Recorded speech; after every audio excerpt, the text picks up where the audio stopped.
I look homeless 99.9% of the time. But it's about what's in here. Exactly, it's what's in here, what's underneath. Those breasts.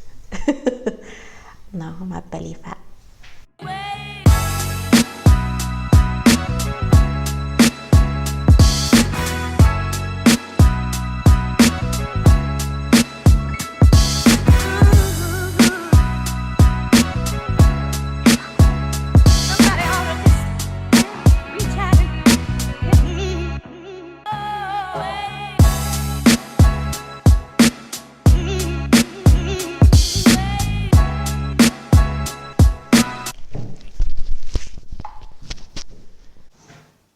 Let's go.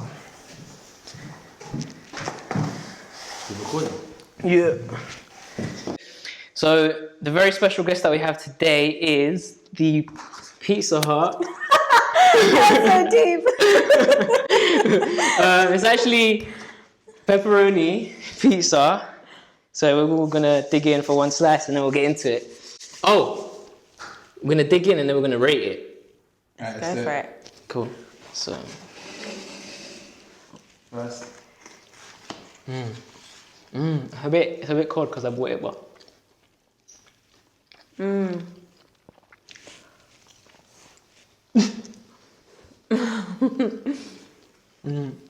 I personally don't get pepperoni.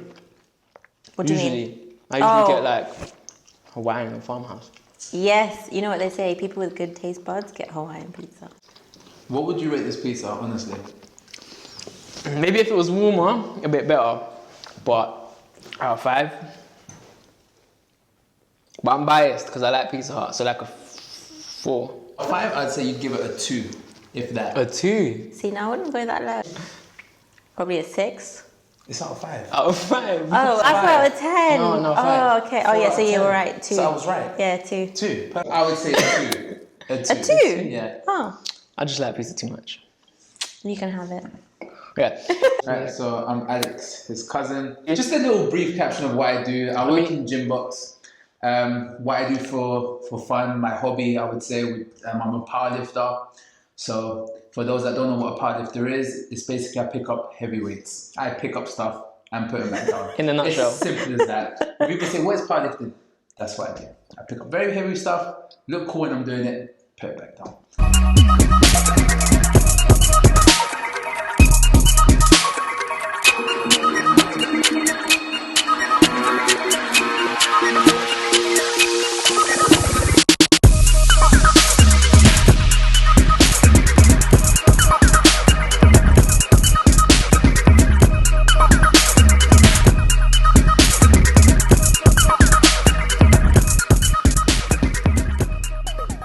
Yeah, and then we also have Tasha, who is actually an IFBB Pro.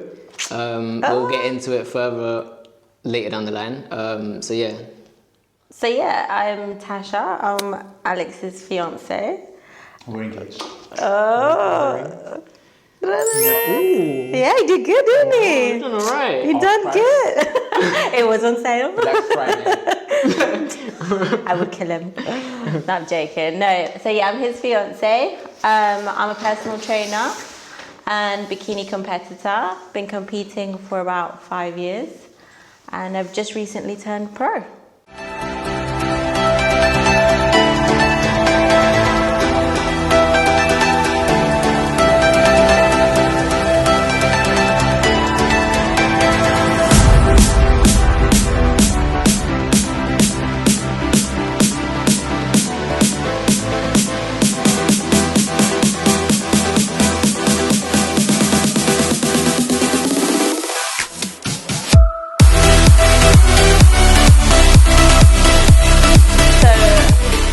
Been a girl that liked training. I mean, I wouldn't say I was up to the point where I am now, but it was always there in the background. Like my mom would always take me to the gym with her, like now and then when I was like 15, 16.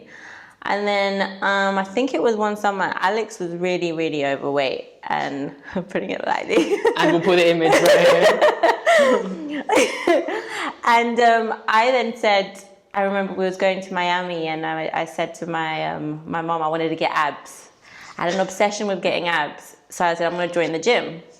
I think I was, 16, 17 at this point, and he was really overweight. So I thought me as getting into the gym would help him kind of be more active, you know, pushing him to the way to lose weight.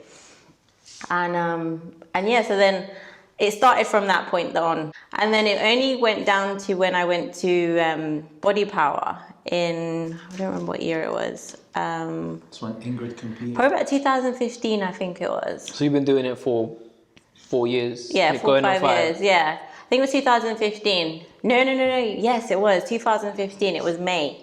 And we went to a fitness event in Birmingham. And one of my friends, she competed in a bikini show. It was just like find the next model kind of thing. It wasn't like at the league that we're at now. And I remember I went to that show and I was just like, I could do that. And I remember saying to Alex, I think I could do that. So I got in touch with a coach from the States and I got ready in 12 weeks. How did you get in touch with him? I found him on social media. Okay. Josh, he's absolutely amazing. He's been there for me non-stop, 24/7. Like, he lives in the States, but genuinely it feels like he's here with me whenever I'm on prep. Okay. And got in touch with him, said to him, listen, I want to compete. I think I can do it. And he said, okay, let's see what we can do. And then got ready in 12 weeks, did my first little amateur show, and I came second. 12 weeks? Within 12 weeks you competed? In 12 weeks I competed. That's yeah. really good. So you're saying that you found your passion in order to help your partner? Yeah, basically. That's so sweet. That's why he put ring on it. After 12 years. Yeah, so that's how it all started, really. And then years later, I found my passion for it, and I thought I could be really good at this. And then. So at what point did you think I can become a pro? Or was that like the immediate? No. Okay. So basically, after I competed as an amateur, I then took a really long year off. I took I think it was the whole of 2016. And I thought, okay, that's when NPC, so it's known as the IFBB Pro Amateur League, came over to the UK and said that they were going to do their first shows here in the UK. So I thought, this is a big opportunity. Let me see what I can do. Yeah. I went to my first show with no intention of winning, no intention of like, I'm going to do good. I just thought, I just want to compete again. And so me and my friend Ingrid, the same girl that competed at Birmingham, said, let's do the same show. I ended up winning my category. And then I went into the overalls. You came first? I came first. And then I went into the overalls against 5 or 6 other girls. And after that, I was just like buzzing. I was just like, wow, I won. I didn't think I could win. And I came... So how many shows have you done now? 7 or 8. Oh, wow. Yeah. Okay. And then... So then I came first again in my class. And then I came third in the overall. And then I was just like, damn it. And the lady that judged it was the lady who judges the Olympia show. And obviously she's a highly respected judge, and she gave me feedback and she said, you need to change this and this and this. So I was like, okay. My question is, what's the difference between just, obviously like being a professional is like is the epitome and all of that, but what can you do with that pro card thereafter? So now I can go and compete in the big league. So with the amateur shows, there's no cash prizes or anything like that. Oh, okay. Yeah, so if you win, it's all out of your own pocket. You're traveling, everything. Whilst if you go to the pro league, and on top of that, with the amateur shows, you need to pay entry fee per show as well. For this one, you don't pay entry fee. You just go into your show. You've earned that status almost. Yeah. You just pay for your membership for the year. Nice. And you basically go to as many shows as you want to go to. You get treated like royalty. Like, they'll have nice little nibbles for you backstage. And once you finish, they'll have your pizza. And they treat you really, really, really well. So first, when you see yourself competing at Olympia, when? So the goal is 2020. Next year? Yeah. Is in this coming year. So, because obviously I've been competing since 2017. I haven't given my body rest. Yeah. And obviously we're getting married in February. So I wanted to kind of just take some time off from the stage, let my body recover, let my hormones get back to balance and stuff, and then start again. What mind skills do you think you need in order to go through the whole thing? You need to be determined, for sure. You need to be very strong-minded. But competing isn't for everyone, I tell you that. Yeah, I can imagine. I can't do it. If I trained you- for about a month. I go gym for about a month, and I'm like, oh, I deserve a pizza. Bro, I was looking well once, and then I don't know. The It's long. discipline. Yeah, it's discipline. The discipline it takes. Oh, that strong mindset. Sorry to cut you off. I just remember, and I might forget saying this part. This guy here was actually the first guy that taught me how to deadlift. But No wait, let me just say this. This guy is the reason We this deadlift guy is trained. here. We trained once, yeah, and he was like, "Come and train at my gym," and then went in, and I was like, "Cool, bro, let's do deadlifts." And then he showed me he was doing RDLs. He was doing Romanian deadlifts, and I was like, "Why are you doing it that way?" He's like, "Nah, this is the way I do deadlifts." And I was like, "Bro, that doesn't work. That doesn't work your lower back." He was like, "No, it's calm. I can lift more. It's fine." And I was like, "All right, I'm gonna do it my way." Remember that? You're welcome. Thanks. Thanks so much, bro. right. Thank you. I done a long transition because basically what I should have done was I should have pretty much gone straight into the gym and started like maybe going to a better diet and start lifting weights from that point on. But I just done everything. Yeah, exactly. He's but done this. I done the whole circle. I done the opposite route. I dropped so much on this, like so much weight, got really skinny, and then like started slowly building my way up. She brought me into that. So she was like, look, let's start doing weights. And I started training with her more often. And I started getting into it more and more. And yeah, I mean, started enjoying it. And it became like our thing. Like, And then when I joined with Josh and I competed, then after I competed the first time, that's when you started. then I was like, I could do it. I'd want to do this. So then you went into bodybuilding. Yeah, then I tried that out. Yeah, I tried that out, and then the outcome was very different. Like she came and won it. I came and pretty much like just came bottom last. But dude, these guys are huge. These guys, it was so different. Like I was the smallest guy there. It was like comparing and entering Alex. And it's like, oh shit, Alex looks good, right? Next in line will be Jermaine, and then Jermaine will look like that, and it's like, shit. Okay, so I'm not doing this anymore. No, it was. Don't get me wrong. It was a good experience, like I said, but yeah, no, it wasn't for me. It wasn't for me. So then, And then you went into. then I went into powerlifting. Yeah, And you deadlift how much? 300 kilos. Deadlift at 74 weight class. And you squat. I squat 232.5 kilos, and I bench press a whip. I wanted to leave that till the end. Really? Okay, let them know why you're laughing first.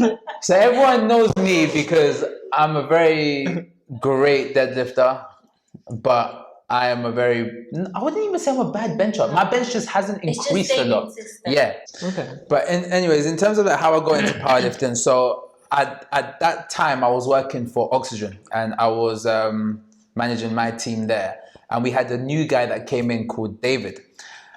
Who me and David are still like the best of mates now. Started talking about it, we got along more, started talking about more of the gym and stuff, and he was like, he's a powerlifter, so he powerlifts, and I didn't know what that was. So I was like, what is that? He explained to me it's just 3 different lifts: squat, bench, deadlift. And then my first competition was, I don't know how long after that was. It wasn't too long. Too long into it. Maybe like a month or 2 probably. It wasn't too much. And then I competed as an 83 kg lifter. So I went in as a 77 lifter, competed against all the boys that weighed 83. It was a novice competition as well, so it was everyone's first time. Where was it? In Portsmouth. Yeah. Yeah, go on. And I ended up winning my class. So I ended up You won the getting- 83 class? I won the 83 class. Yeah. And then as soon as that happened, I was like, bro, okay, like shit, I won my first show. And I think it's the same thing what Tasha said. As soon as you get your first win on your first show, you're like, right, like I'm actually really good at this. Do more, yeah. So as soon as I won my first shot, I was like, shit, like I'm actually really good at something else other than football. Perfect. Let's just see where it goes. And then I just went on a program, started training more and more intensely. And then I competed as a 74 lifter because that's where my weight normally is, 74 kilos. That's how much I pretty much weigh. And then I competed against like the big boys, like against all the strongest 74 kilo lifters, and I came 4th in the country. And this was last year. And I was like, shit, 4th out of like 15 guys, 16 guys. Oh, is it? Okay, cool. Yeah, so I was like, shit, okay, these are the best guys that this country has to offer, and I've come 4th in my first year. Like, we can get somewhere with this. And I got myself like a powerlifting coach that was based in the States, and we started working together a lot. And then he got me, he just got me to the level that I am now, to be honest, and competed at the men's classic a couple of months ago, which is the biggest show in the country, and I came 3rd. So yeah, I mean, that's just something to be proud of, to know that I'm like pretty much ranked third in the country. In the whole UK, right? Yeah, in the whole UK. So it's really good. That's sick. So now the goal from here is pretty much just progressing and trying to get to international and top 2 for next year, so that I can represent the country and compete at the Worlds. And that would be next year? That'll be next year. So my big question, which I've been wanting to ask you a lot, is, because I'm not really, like, eventually what I want to do is, obviously I'd go to a media agency, and my goal is to then obviously teach people and stuff, and eventually maybe do speaker conferences and stuff. What does it feel like to be on stage when everyone's watching you? You first. After you've done it 3-4 times, you just want to own it. You want to come in looking your best. You just want to, you know, portray it, the confidence, show that you know what you're doing. And it just gets easier with time. I think it's the first few minutes, isn't it? Yeah, I can imagine it's the first few minutes. Because you've done a lot of shows, do you feel like now you're less nervous, or you still have the same nerves? No, so when I first did it, I would shake. Like I'm saying, like literally, you could see my hands shake. I'd be like, and you have to smile the whole way, innit? Her bum cheeks would be like that. That's working on stage. It got to the point that I was so nervous that I was holding a smile and my mouth dried up so much that my lip got stuck to my gum that I was like this. I couldn't bring my lip down. And so only when they turned us around was I able to kind of readjust my mouth.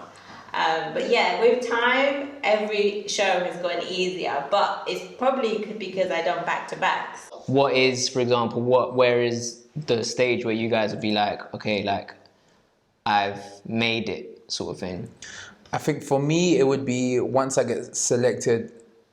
When I say once I get selected, it's because I know that I will be getting selected, because that's where the determination is. It's not like if I will or maybe I will. Good. It's the fact that I know that come next year, I'm going to get a lot of people that I have. Wait till I come on scene, motherfucker. Like, you're not getting anywhere.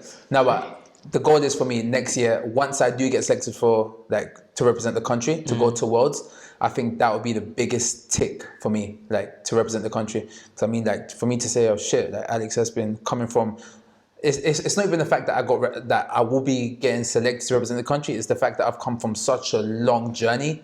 If you told me 5 years ago, oh, Alex, that fat kid, that one that just used to go out and fucking get drunk every day and just eat a lot of shit and not care about fitness, never picked up a weight, that in 5 years' time he's gonna be selected for the country to represent and go compete against other guys like in the world, it's like, fuck. I'd never think that. I would say after we've like done what we wanted to do in like competing wise, I think like we'll just compete until our bodies just say, nah, you can't compete anymore, literally. But within that, we also want to be helping other people like do their thing as well. Because when I started, I was like lucky enough to find awesome coaches to help me along the way. And I think what I want to grow into is become one of those coaches as well. That's like, people can reach out to me and be like, fucking I got to this position because Alex helped me out with X, Y, and Z. Being able to help people on a day-to-day basis and know that it's just not physical, sometimes it's mental. And the fact that you can, you know, change people's lives and just by helping them how to train nutrition-wise. And the text messages that my clients sent me, oh, Tasha, I had such a bad day, but now I feel so good, thank you. And that in itself is so rewarding. Do you put those text messages on your story? And I've got a little story thing that says So my obviously end goal is to eventually get to Olympia, but I think I'd rather just set myself a goal of just winning a pro show. So I don't like to set myself too many goals. I like to just live in the moment and just seize that one goal and then think of the next one. But end goal is to compete in Olympia. And then once I've done that, I'm thinking like, I've done it. Because I thought you got your clients from social media, like both of you sort of thing. So I was basically just saying, like, make sure you guys get stuff onto other platforms before Instagram. That does eventually, it won't die out because you can't really say that Facebook's died out, but it's still used. But there's other platforms that are coming up that you might want to, for example, TikTok. Do you know TikTok? Yeah, my sister was literally talking to me about it today. That thing that... you know Musical.ly? The music thing that Alejandro was on. Oh, yeah. So, that's TikTok. TikTok bought Musical.ly a couple of years ago. It's so organic that people are uploading videos and they're getting like 100,000 views off it. And I say that because it'd be a good option, like, for example, if people start jumping on TikTok, but you've already been doing TikTok for like a year, you've already got like 10k followers on it, people are just starting off on it, you'll be already active on it. It's a good shout. for. I think YouTube is always one of those ones where it's like Jump it'll on just YouTube. always be there. The thing is, the thing that you guys do is video stuff. Like, it's not like, for example, I run an agency, so it's not like I can't have someone there like videoing me 24/7 because it gets boring as well. Whereas what you guys do, you video yourself 24/7. If you put it up on YouTube, and the one thing that I recommend is don't think about likes and views and all of that, because that's irrelevant. It's about just putting your Consistency. It's about consistency and putting your journey out there, and it gives you another reason for you to track your own progress as well. The same way you're doing it on Facebook, the same way you're doing it on Instagram. Just upload it to YouTube, doing that. Yeah.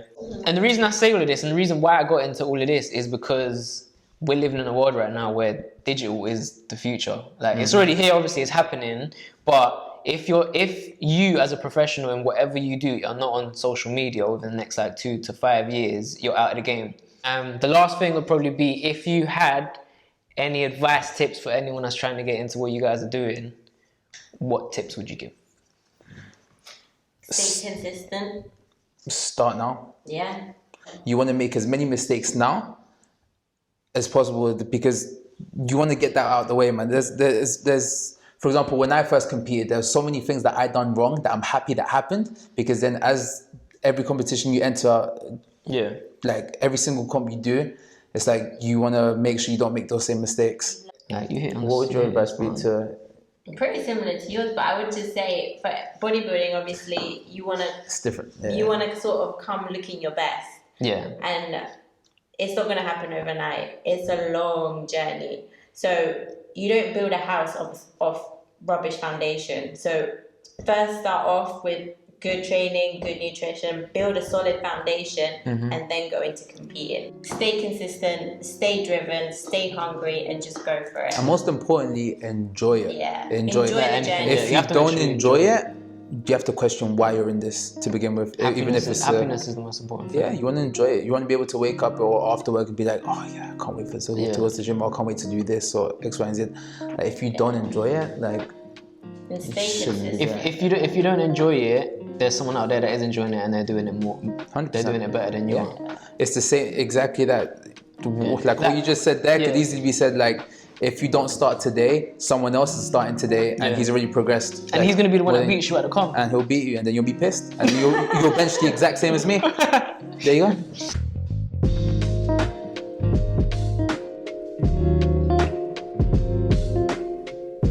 Okay, so I've got a weird brain where I remember little things here and there, but not the major things. No, I've got. Are you I the was same? just speaking to my missus yesterday. She asked me. It was like random things she'll ask me, and I'd be like, I don't remember. She's like, oh, shit memory. You remember? And then yesterday she asked me. She was like, what's that shisha bar we went to? And this fucking Alcazar lounge. I was like, it just came to me like that. And she was like, why do you remember stuff like that? And I was like, oh my god, I don't know. Yeah, no, but yeah, honestly, same. I remember the smallest I think it runs things. in the family. Though. I think it does. Nice. I still remember my first day of primary school. Little things that I still remember what the teacher said when I walked in. First day of primary school. When my mum held my What, hand. like reception? Reception. So he has really long arms. So if you think someone No, who has very long Tasha? arms, bro. Whoa. We do. I've got very long arms. It's like an And you got short fingers as well. And I got short fingers. Imagine I had normal size fingers. Game over.